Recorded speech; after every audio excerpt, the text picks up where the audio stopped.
As many of you may already know, if you are an avid listener, or maybe you've even heard her in the background, Milo and I rescued the most perfectly adorable golden doodle named Zeppelin.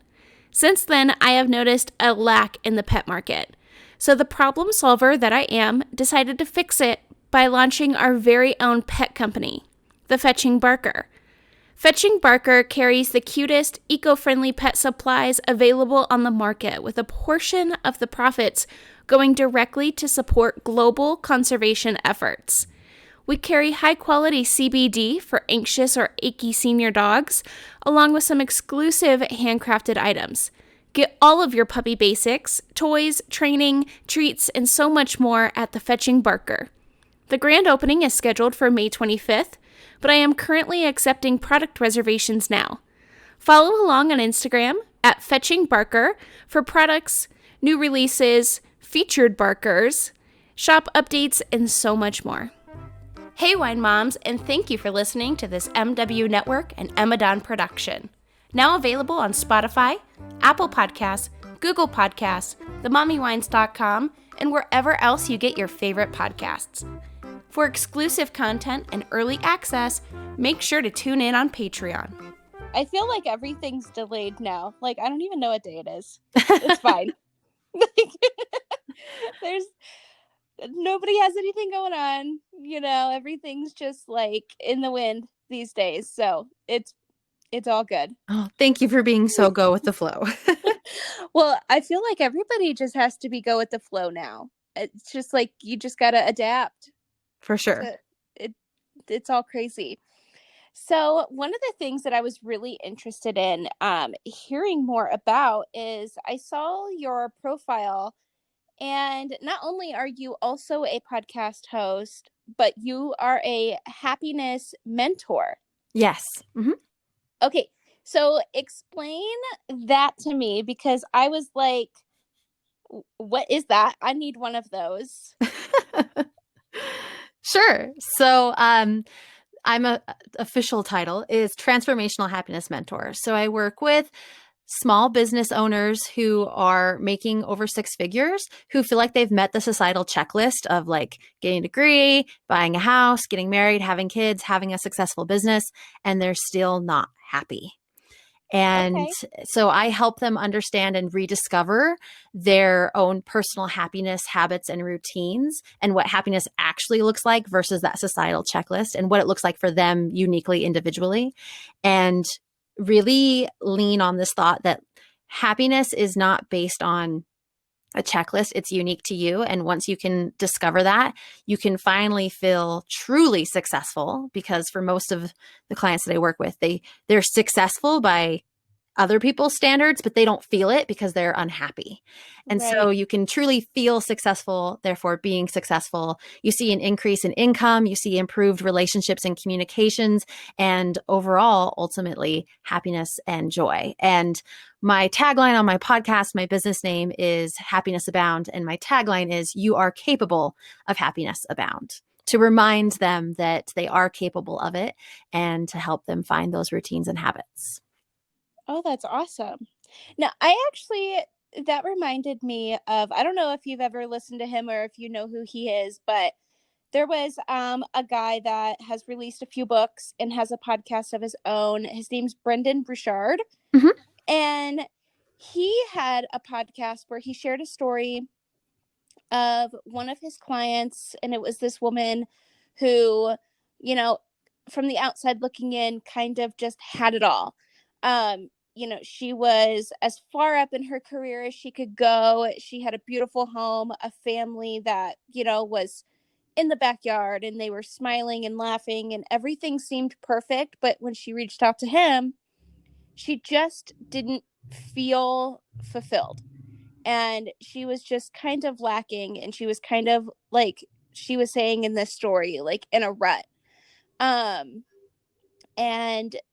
kind of similar to what you described is kind of what he helped her to do, is just find, happiness and, joy and comfort in her life, and to figure out what kind of sparks that, I guess, like is it dopamine or whatever, the happiness emotion? Yeah, that's the chemical in your brain is dopamine. Yeah.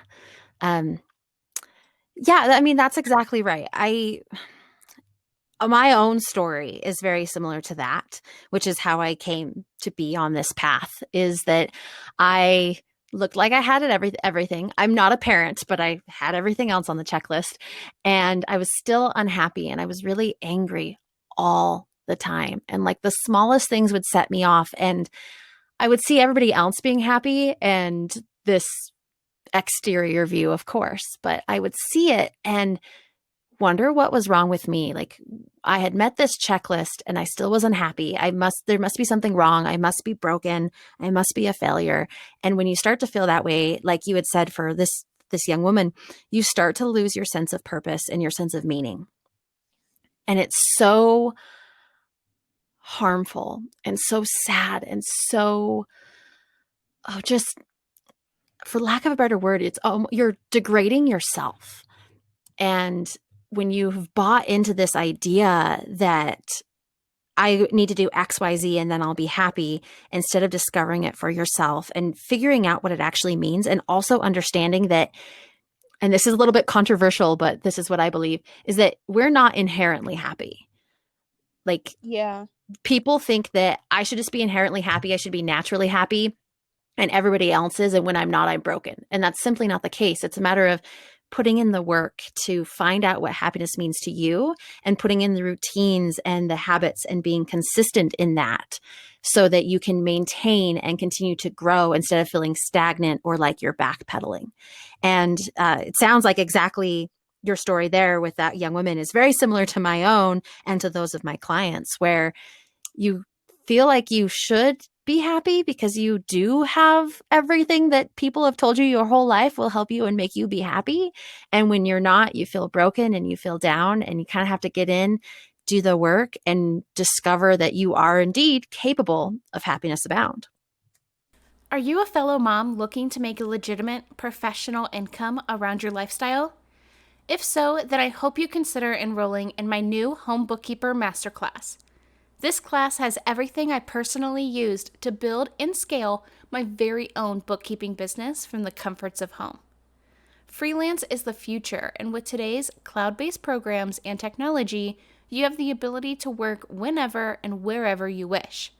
Included in the Home Bookkeeper Masterclass are all the insights on building, branding, and marketing your very own bookkeeping business, a Pro Advisor study guide to help you pass the optional and free QuickBooks Online certification exam, and a business resource guide full of all of my favorite products that I use at EDJ Consulting, plus a free gift just for you. To check out the Home Bookkeeper and enroll in the online masterclass, visit www.emmadon.com. So I get that 100%, and we are not afraid of controversy. If I can even pronounce the word today, I feel like being in quarantine, I haven't spoken a bunch. So the other day I went live, and I've been doing podcast recordings this weekend. Mm-hmm. And I'm like, what is happening? Like, why can I not pronounce words anymore? And I think it's because I'm just sitting at home, not talking to anybody. But yeah, we do not steer away from, a little bit sassy topics on this show. But I understand that 100%, because that's one of the things that I've struggled with a ton is just happiness. And it's one of those things where, like, I'm like, okay, well, if I do this, maybe it'll be better. Or if I, go here, it'll be better. Or if I stop doing this, it'll be better. But it's never kind of worked. Like, I've always kind of felt this, like, muted kind of emotion. I don't even know if that makes sense, but definitely, like, what are some maybe tips that people can do even just at home, especially now? Everybody, I feel like, is struggling a little bit with mental health, with what's going on. What are maybe some things that people can do at home to kind of choose their happiness? Totally. So the first thing I'd recommend is something I call success tracking. And people that I work with, this is, and for myself too, this is something that's like right away, this is what we start doing. And every single day, I have them track a success. What's one success from the day? And sometimes that's you got out of bed and put on pants. And other times, That's me. and other times that's you helped your kid with their homework. And other times that can be that you accomplished a lot. But essentially the mindset is that once we're in that space where we feel, as you put it so eloquently, that muted emotions, those muted happiness, our brain feels like we don't have evidence of success. And so what we start right off the bat is writing down, sharing one success every single day so that you start to build up evidence that you can accomplish things, you are accomplishing things, you're doing things, and you build up that evidence in your brain to then be like, oh, I actually did get a lot done today. And it comes to the point where you'll start with, I have nothing. What's my positive today? Oh gosh. Or what's my success for today? I don't know. I brushed my teeth. And then by like week 3 of doing that every day, you're like, oh, I had a couple. Which one do I want to pick from? And then by like week 10, which is usually the length of my programs, by week 10, you're like, oh my gosh. And I love this because the progression is so fantastic to see where it's like, I don't know. I guess my success was I brushed my teeth. And then a couple weeks in, I had this success and this success. And I just couldn't choose between the two. And by week 10, I'm getting text messages that are like, this happened and this happened and this happened and this happened. And it was so good. And this was a success. And I did this and I did this. And it really gets your brain looking for that evidence. And once your brain has evidence, then it can actually believe that it's possible. And the idea being that when you feel like it's possible, you feel capable. And when you feel capable, you start to feel confident. And when you start to feel confident, you start to feel qualified. And at that point, you can take on anything. Warmer weather is just around the corner. So make sure to stock up on all your shorts, tees, and tanks from Zaya Active. Zaya has something for the whole family with the always popular and growing men's collection and even new kids and junior sizes. As always, you'll find your favorite premium leggings, with new items being made from recycled water bottles.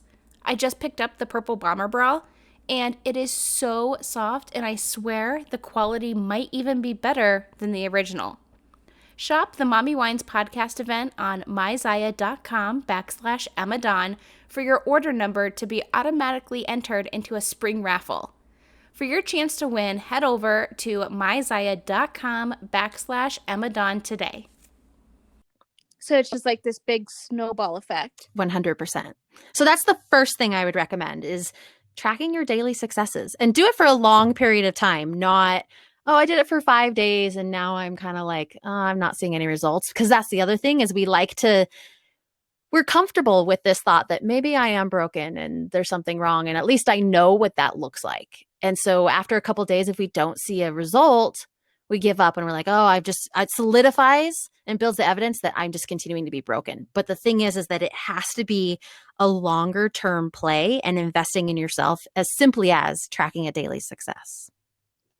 See, and that's one of the things like, so after I've always had like social anxiety and I've struggled a little bit with like anxious feelings. And then but I was never medicated until after I had my son. And I went in and they're like, "Oh, you have, postpartum anxiety and a little bit of, baby blues." They prescribed me a small dose of medication. And then I moved here to Utah. You're local here too. Mm-hmm. But I moved here to Utah and I was like, hey, my doctor put me on this. I was on it for a little while, like 6 months. We weaned myself off, but I'm still having these feelings. And they're like, oh, well, your brain just doesn't, produce these chemicals correctly. Here's another medication. And that kind of did make me feel a bit broken. Like, oh, I'm just not capable of being comfortable, or I'm just not capable of relaxing, or I'm just not capable of being happy. And this is supposed to be my fix. And now that I've been on this medication here, it's still like not it's just not happening. It's not, I don't feel like, I just hope that this isn't how a person is supposed to feel. You know what I mean? Like I hope and I wish that there would be more than just this feeling that I have every single day.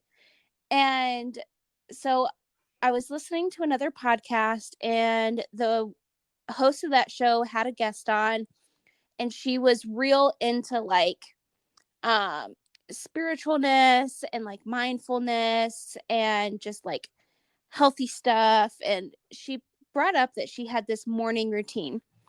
And in the morning routine, she, gets up a little bit early and she writes down like this gratitude journal and like the list of things that she wants to accomplish in the day.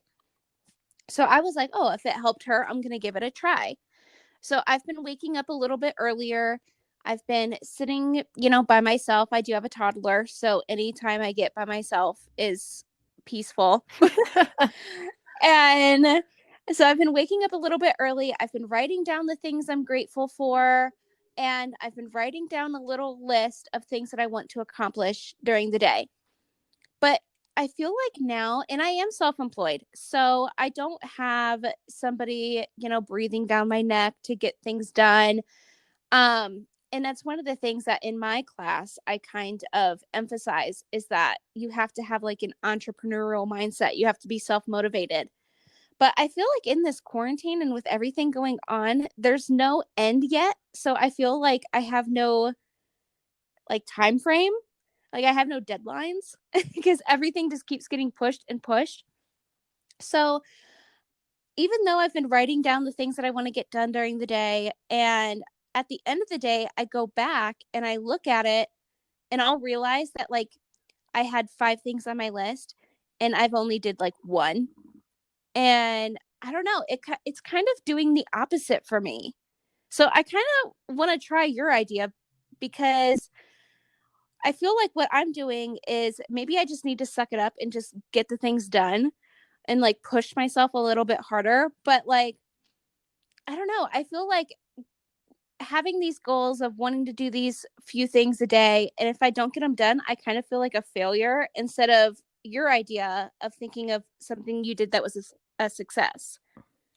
Does that make sense? Total sense. And that's exactly that's exactly right, is that our brain looks for evidence. And so when we have something on a to-do list and we don't get it done, and then we tell ourselves, oh, I feel like a failure, your brain's like, tick 1 for failure. I know. I've been feeling so crappy because I've been home all day. Granted, my kid is here because he's not in preschool right now. But like I'm home all day and I give myself 5 things to do in the morning. But like stuff happens. Life is a little bit different. I'm still kind of settling into this new routine. And I'm like, man, I had all day and I didn't get 5 things done.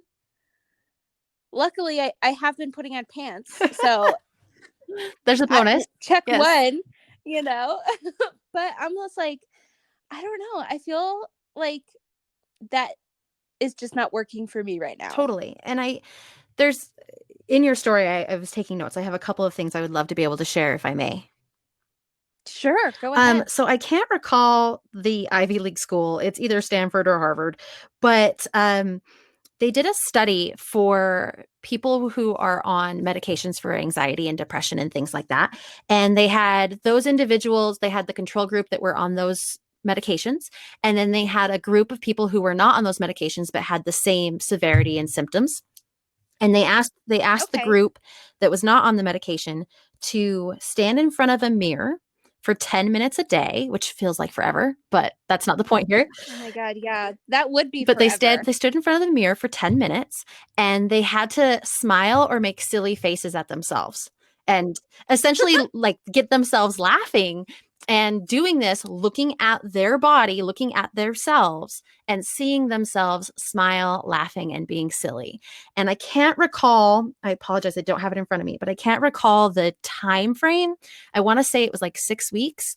Within that time frame of this study, those people found that they didn't need the medication. Their brain chemicals had changed and shifted through the exercises of 10 minutes in the mirror a day, of seeing and building the evidence of being silly, seeing themselves as smiling, seeing themselves as laughing.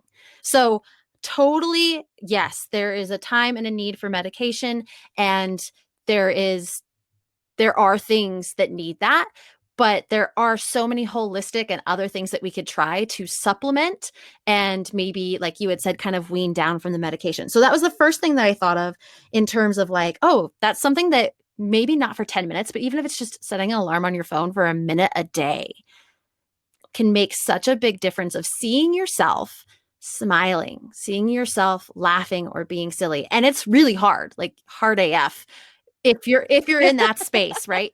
But if you can do it consistently, you will start to build that evidence for your brain. You'll start to build that habit and you'll start to see yourself differently, which then brings me to my next point, which is I teach this method called the CLEAR method.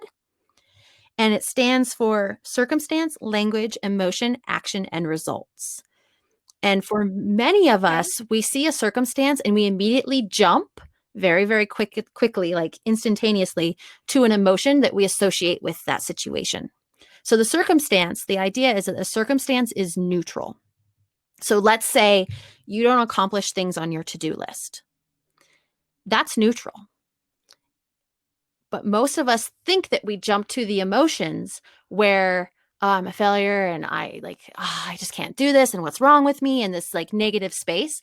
But what happens is that we attach language to the circumstance, and then that leads to our emotions. So when we aren't able to finish our to-do list, we tell ourselves, I'm a failure. Why couldn't I get this done? I only got one done. And that leads to the emotions of feeling sad, depressed, like a failure. Some people feel angry, right?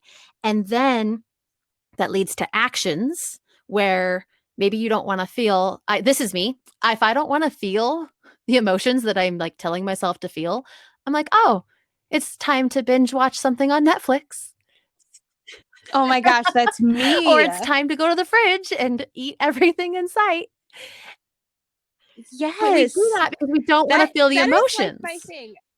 I like pour a glass of wine, get something sweet, and I am now in a day and a half on the second season of Big Little Lies. So I understand that completely. So let's look at this like holistically here. You have a to-do list. When you're not able to finish said to-do list because things come up, you tell yourself, I'm a failure. What's wrong with me? Why couldn't I get this done? I'm home. I had the time set aside. All these things that leads to these emotions that you don't want to feel. So then you take actions to buffer and numb those emotions, leading to results like this is my life. I had an hour and a half, not an hour and a half. I don't know why I just said an hour, a year and a half where much longer, a year and a half where I was so lonely, so sad, and so angry that I would go to work, I would come home, I would grab food from the fridge, I would sit down, I would watch Netflix. The "Are you watching?" would come up like 4 times. Like, "Are you still watching?" And it'd be like, "Yes, I am." And I'm eating and I'm scrolling on my phone at the same time. I would go to bed late and I would be like, oh, I'm such a failure. I didn't get anything done today. I just zoned out and did nothing. Oh, what's wrong? Like, oh, I'm such a worthless POS. And I would just tell myself all these things and I'd go to bed late. So I'd get a crappy night's sleep. I'd wake up in the morning, I'd shower, I'd get ready, I'd go to work. And I did that cycle every single day for a year and a half. Oh my gosh, you literally just described my daily routine since I moved to Utah. And I'm like, I'm just like bored, and I don't know. Also, I'm a little bit bitter because I'm from Ohio. So it was never like my idea to live in Utah. My son's dad is from here, and it was like important to him that we move closer and whatnot. So like he got what he wanted, but now I'm like trying to do, like, I always was fine before. Like, I managed my anxiety fine. I ate right. I exercised. I did what I needed and I was happier then. But now I moved here, and my doctor's first thing was, oh, you got to up your dosage. I'm a mom now, so I don't have the freedom or the time to, like, my schedule is just different. My priorities are different. And I don't know. Like, I feel like it's been a year and a half that I've lived here, and I'm just like treading water. And I'm just like, it's really just wearing me down. And it's hard too, because I am like a multi-business owner. So it's like, if I don't show up, then stuff doesn't get done. Maybe I don't. I was like, I need to get employees, but like, no, because then I definitely would not show up. But it's just like exhausting. Can I have permission to coach you a little bit? Okay. Sure. This is a very open podcast. Do whatever you think is best. Can I ask you what emotions you're trying to avoid? Probably, I would say like anger or resentment, because I am those things, but I try not to feel them. Okay. And I don't know. Like, I know what I would like to be, and I don't know. Probably those two things the most. So what I would recommend doing is this all compounds, right? So when you have a to-do list and you're not able to get it done, you're using language that facilitates this feeling of failure, then you're taking actions to numb those feelings, and then it's leading to results where you feel like you don't get anything done, and then you get into this pattern for a year and a half. I've lived it. I totally know exactly what you're talking about. The biggest thing that helped me is a technique called slaying. And essentially, it's a way to stop suppressing and start expressing your emotions. Because what's happening is we're trying to buffer and numb from these emotions. And you said it yourself, you're trying not to feel them. And by trying not to feel them, it's taking up and cluttering emotionally, mentally, and in some cases, depending on how far along someone could be, even physically. Where you feel like, I used to have it all together, and I'm trying not to be angry. I'm trying not to be resentful. And I'm just trying to do the right thing. And I'm going to air quote this, but you can't see it because it's a podcast. Air quote, be a good person. I know. And here's the thing. That societal checklist has also told us that we are not supposed to feel negative emotions. And if we feel angry and resentment or bitter, we're not good people. And that's simply not the case. Human emotion is human emotion. 50% of the time, you're going to feel something negative. But the point is to have the tools in place so that you can come back on the other side of the pendulum more often and be on the more positive and happy side without the suppression of the negative emotions. So this technique is called SLAY. It's super easy. But what it is, essentially, you get a piece of paper. And I personally do this every single day. And so part of your morning routine, you get a piece of paper and you write, I am feeling blank because ... And the first negative emotion that comes to your head is the one that you use. So if I was going to do it right now, it would be, I am feeling anxious because. And then what you do on your piece of paper is you write a bullet point and you write the story, the reason why. And it can be 1-2 sentences. It can be a freaking paragraph. It's up to you. But let's say if I'm doing it right now, it would be, I'm feeling anxious because I am talking a lot about myself right now. And that kind of makes me feel a little anxious, right? So I'm talking a lot about myself, period. Next bullet point. I'm feeling anxious right now because I was late to this call and I was a little unprepared, and I hate feeling that way. And I hate that, like, that perception of me is I'm really, really on top of things normally. And so I was like, so I'm feeling anxious about that. I'm feeling anxious because I have my dogs 2 rooms over, and if they start to bark, it'll be on this audio, right? So you just kind of list out these things of this story of why you are feeling anxious. Because here's the other part, or whatever the emotion is. So like, if you use the word anger, if you're feeling angry and you're like, well, I'm feeling angry because my ex-husband did XYZ, and you leave it at that, your brain goes, oh, yep, there's the answer. So now it's his fault. And you can continue to escape those emotions, but then you also continue to feel bad about them. So what it is it lets you go levels deeper. So I do this every day. I do a full page every day of here's all the reasons I'm feeling emotion X. And by the end of it, the point is to get these emotions that you've been suppressing up, out, and away. So up from where it's been crunched up in your body, out through expression, in this case, writing, and then away. And the away part is that you take that piece of paper, you rip it. Some people call this write and burn. You can burn it, you can shred it, you throw it away. Nobody sees it. You don't talk about it you don't say to your best friend, oh yeah, so I wrote about you today. I was actually pretty anxious because you did X, Y, and Z. Like, we're not playing that game, right? But it allows you to see the reasoning and the language, aka the stories behind your emotions. So if we go back to the clear model, you can see the language that you're using that is building that emotion, that's creating those actions, that's creating results. And you can cut that off at the pass by acknowledging your emotions, feeling okay to feel them as you are doing this sleigh exercise, and then letting them go and taking the choice to change your language in the future. So, you all have heard me talk about Real Good Foods before. If you follow me on Instagram, and if you don't, you definitely should, you'll have seen Milo devouring the Real Good Foods pizza. Well, my favorite frozen food company is now launching ice cream. Real good ice cream. No icy or chalky texture like other light ice creams. It's made with fresh milk and cream, giving it that smooth, creamy goodness we all love. On a sweet note, there's only 4 grams of sugar. The new Real Good ice creams are sweetened with allulose, a naturally occurring sweetener found in things like figs and dates. This rare sugar has 1/10 of the calories of typical cane sugars, leaving this guilt-free frozen treat with a low 180 calories per serving. You can find this Real Good ice cream online at Real Good Foods and Vitamin Shop.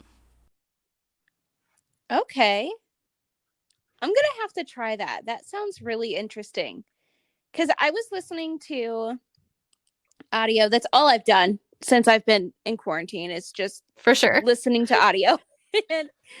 and there was a doctor who was talking about the physical effects of holding in emotions. And it's like, he kind of related it to like you're emotionally like constipated. When you have a physical ailment and your stomach hurts or whatever it may be, it's there. You can diagnose it, you can fix it, you can do the things that you need to do to relieve it, and make yourself feel better. But he was saying that when it comes to mental health and emotions, people oftentimes don't take a step back, look at the situation, figure out what's going on, and then solve it. They kind of just like suppress it, like you were saying. And I am a total like cliche of doing that. Like, I will like bottle things up until it's like dropping a Mentos in a Coke. Like, and then it's just like explodes all over everything, all over everyone. And I'm just like, oh, I totally hate everyone today.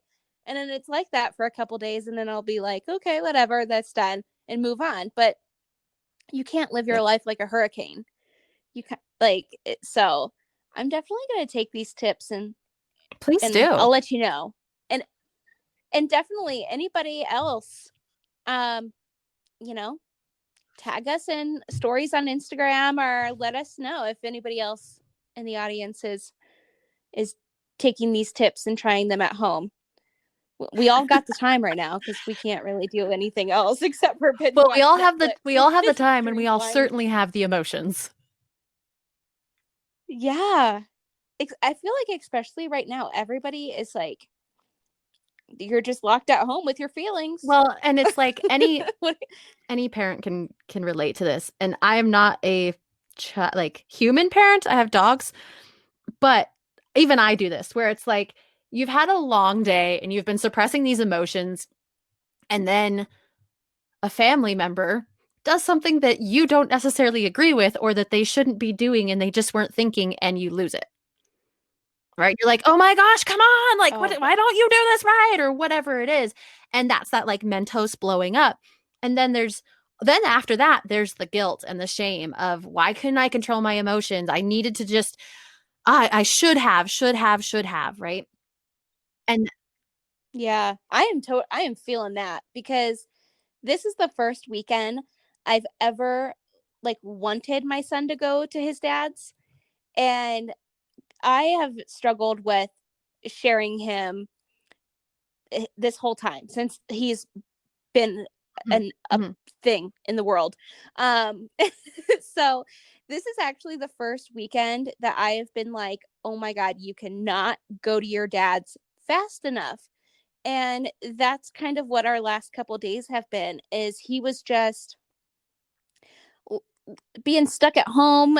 Like, I stayed home with him for a year and a half when he was a cute, smiley, happy, cooing little baby. But now he's 3.5 and he's a tiny little toddler terrorist. And it's just like stuff is just going out of control. He's throwing cereal around, or he's coloring on the wall, or he's doing crazy stuff. And I was just losing it. I was like at my wits' end. I like locked myself in the bathroom and I'm like, I need 5 minutes. And there was even a story on my Instagram of him like sticking his hand under the door, like, hello. I'm like, leave me alone for 5 minutes. And I don't like that's, I am relating to that right now because I've never like ever wanted him to go to his dad's, but this weekend I was like, "Can you pick him up? I don't care what time you get into town. Just pick him up and just take him for like a day." It's yeah. It was a little bit much. And then I felt guilty about it. And like that I feel like was worse than just like the frustration, cuz then there's guilt and shame, and Oh yeah, nobody likes to totally. feel Well, that. and the thing is that it's when we're in situations like we're in right now, as humans, when something is new or is thrown at us that we're not fully comfortable with or is not what we normally have as part of our routines in our life, we panic, right? And some people combat that differently. I combat that with anger. Um, Other people can combat it with, really fight, flight, or freeze, right? And what happens is that we don't know how to see or control the situation, and we haven't been taught how to see, control, manage our emotions. Like we've been taught how to control, air quotes again, because suppression is not really control.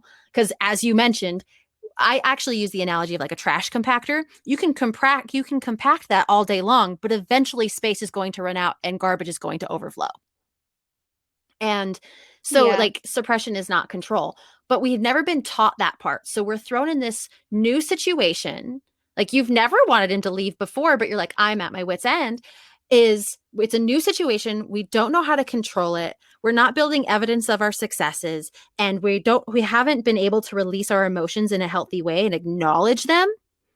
And it's easy to acknowledge the guilt because that doesn't feel quite as it's harsh, but it's internally harsh. It's not an external reaction.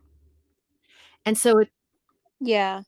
I feel like negative emotions are also easier to feel and like identify than oh like yeah. happy Well, emotions.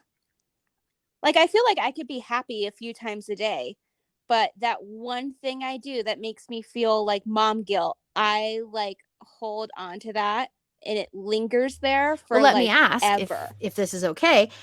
What language are you using that's holding it there?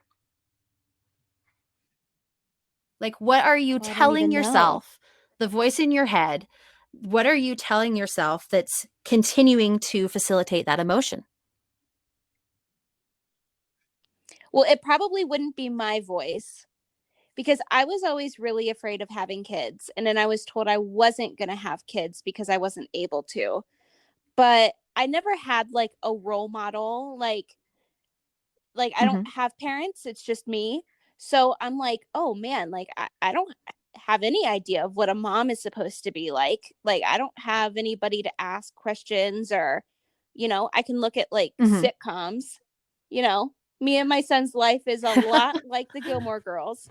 I'm like, but I'm just sitting here and I'm like, oh no, like what my biggest fear when I found out that I was going to be having a baby was I have no idea how to be a mom. I can't do that. And then one of the things I just, appreciate the most about my son's dad is that he can kind of sniff, like, he is like an insecurity hunter. He can like sniff them out and then he Oh, uses wow. them as weapons later, which is so great, right? That's just like, what you look It's for in a great when it's person. on your side, not great when Um, it's on the other side of the fence. right. I wish I had that talent, but I don't. But he has mentioned before, like he's never complimented me, but he's like, I was like venting to him one day, and it was when my son was transitioning into like sleeping throughout the night. And I was just really tired. And it was like one of those first things. And I know a lot of the moms out there can realize, like, you go through the baby steps, and then there's always this like really mountainy, rocky transition into like these Mhm. new phases that kids have. And it was like the first phase. And then he was like, well, maybe you're just not the right mom for him. And so now every time I make a mistake or I feel mom guilt, um, I always have that in the back of my head, like, oh, maybe I'm not the right mom for him. Because he was raised in the popular religion here in Utah. And his mom told me this story of, I was talking to her one time and I was like, you know what? I just feel like Milo is like the perfect kid for me. I never thought I would have a boy, but it's so weird because like we did Mhm. everything together. We are like best friends. Like it's crazy. And she told me this story about how, it's kind of like that Boss Baby where like all these babies Mhm. are up in the wherever in this like baby factory. But there's like this baby factory in the sky and babies choose their parents. And it was like this like fairy tale kind of, maybe I think it might be like a religious story, but she was telling me this story about how Milo picked me to be his mom and that he loved me before I loved him. And I just thought that was so cute. And it was like this cute little fairy tale story. And Michael was there. And he was listening and he's like, oh, whatever, that's so garbage. It's fake, it's not real, whatever. And I'm like, whatever, it doesn't have to be real. It's a cute little story about babies. Like, who doesn't like a cute little story about babies? Um, but ever since then, he knows that I think that's a cute story. So like he has said things like, "Oh, well maybe you're not the right mom for him." Or maybe he picked you on accident.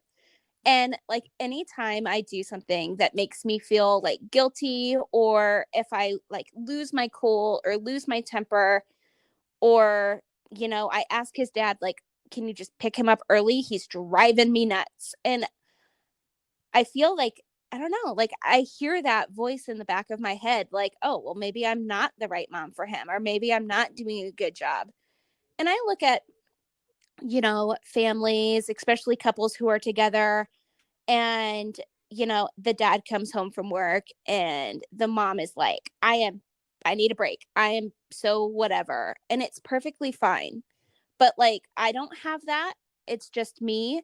So I feel like even more guilty when I like raise my hand and I'm like, I need to tap out. Like I need a break. Like I need some help because I don't know. It's just like I feel like it's different. Can I take you to like a level 10? Oh my gosh. No, Am I no, like not at all. It's just broken? I really want to teach you something that is usually like a level 10 kind kind of exercise or technique, but it's so helpful. Sure. Okay. Yeah. This have all the So freedom you want. there's this thing I teach called declarations. And essentially, like, there's three phases of it. Or three types, I should say, not phases. One is creative declarations, which is like, for instance, mine is I am an intuitive mentor, vibrant, abundant, and filled with light. And that's like what I tell myself and repeatedly build that evidence towards. So that's creative. Then there's coping, which is like when you're just in the worst of the worst situations and a creative declaration can't pull you out and you're struggling and you're just coping to get by. Then it's something like just breathe, right? And that can help you feel some release. And that's a declaration. But the one I want to teach you is called combat. And essentially it's when the negative voices in your head, whether your own, your ex-husband's, your parents, or whoever, right? Like when there's negative voices popping up saying, yeah, maybe you're not, like, first off, the level 10. So, for instance, for me, I'm an auditory learner. And so I actually do hear, like, when I'm talking to myself in my head, but I can figure out the tones of when it's positive me and when it's negative me. So, like, negative voices are usually sarcastic. They're usually really, like, they'll tell you a whole story. They'll go on and on and on and on and on of all the reasons why you're X, Y, and Z. And they'll have this really harsh kind of like pitchy tone to them. Whereas like calm and happy is calm and happy and not a big deal. And we'll get through this and it's okay. And you're doing your best and really mellow. Whereas like the other one is, like, if I'm going to use an example, just really like, what the hell do you think you're doing? Like, do you really think that you're able to do this? Like, it will be like that. It will be really terse, really harsh, and the sarcastic tone to it.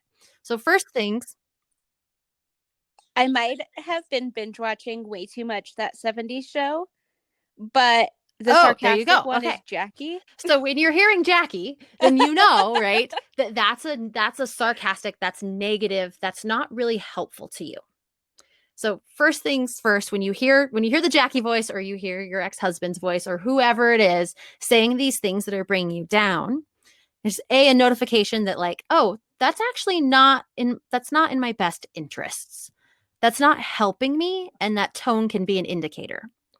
Then what you do is combat declarations. And essentially, we have this catalog, like the old school, like Dewey Decimal System in the libraries. You pull out the card catalog and there's all the cards and you can pull it out and figure out where your book is. We essentially have those in our brain. Yeah. And they are filled with all the things you've been telling yourself or that other people have told you for however old you are.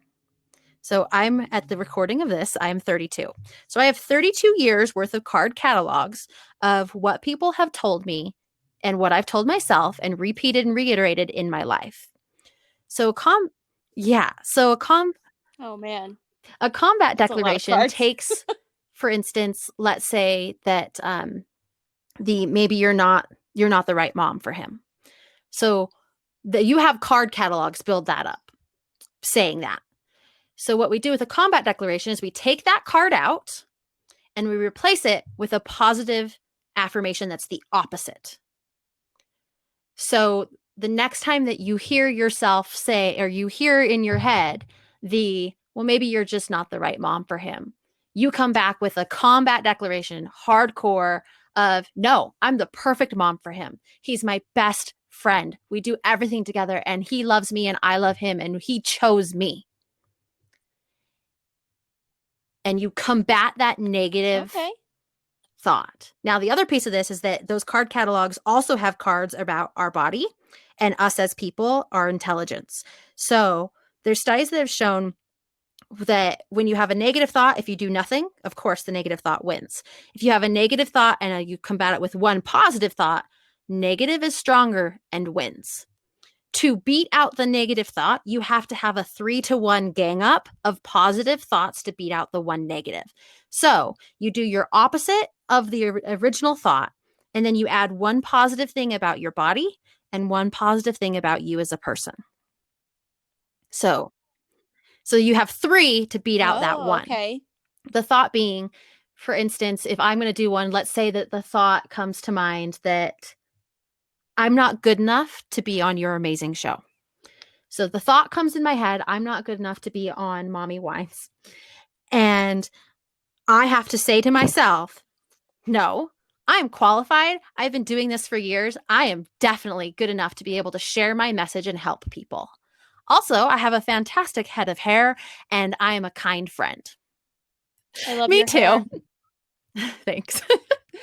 But like that's what you do to combat that negative thought. And it's going to keep on coming back, but you have to keep on combating it. And eventually there's 2 ways that this can go. If you don't keep on combating it, and I don't mean to go like super low and harsh right now, but if you're thinking maybe you're not the right mom for him, the next steps down the line are maybe somebody else is the right mom for him. And at that point, suicidal thoughts start to happen and come up. And you feel like you're like that's not what is the right thing for you and for your family. So we have to combat those thoughts. We have to step into the ring. Can I swear on your show? Okay. We have to step into the ring and say, fuck you. I am not tolerating those thoughts anymore. I'm taking ownership. I am damn good enough. He chose me. I am the right mom at the right time in the right place. And we have something special. And you've got to own that and push back on that every single time. And eventually that thought will stop coming and you will continually remind yourself of how much of a badass you are and how you are the perfect mom for your son. New year, new wine. And of course, I'm talking nakedwines.com. If you haven't tasted the delicious, independently crafted wines from boutique winemakers around the world, can you even call yourself a fellow wine mom? Debatable. But don't worry, I got you, girl. Use code MOMMYWINES50 or click the link in the show notes below to receive your first 6 bottles delivered right to your door for only $34.99. That's $34.99 for 6 bottles of wine delivered to your door with code MOMMYWINES50. You're welcome. Aw.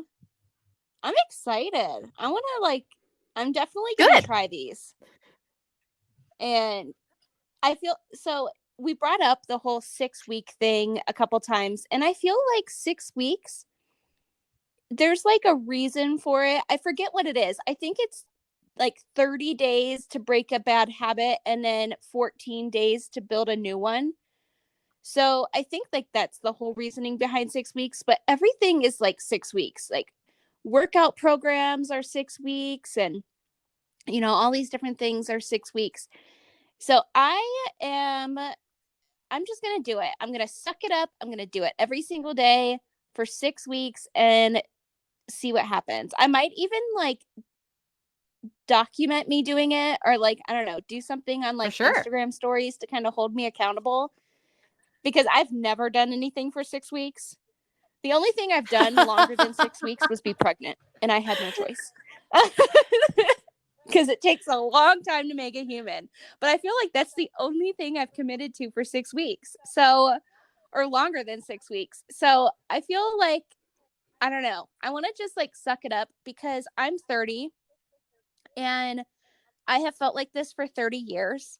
And I'm just like done with it. Sick and tired of being sick and tired.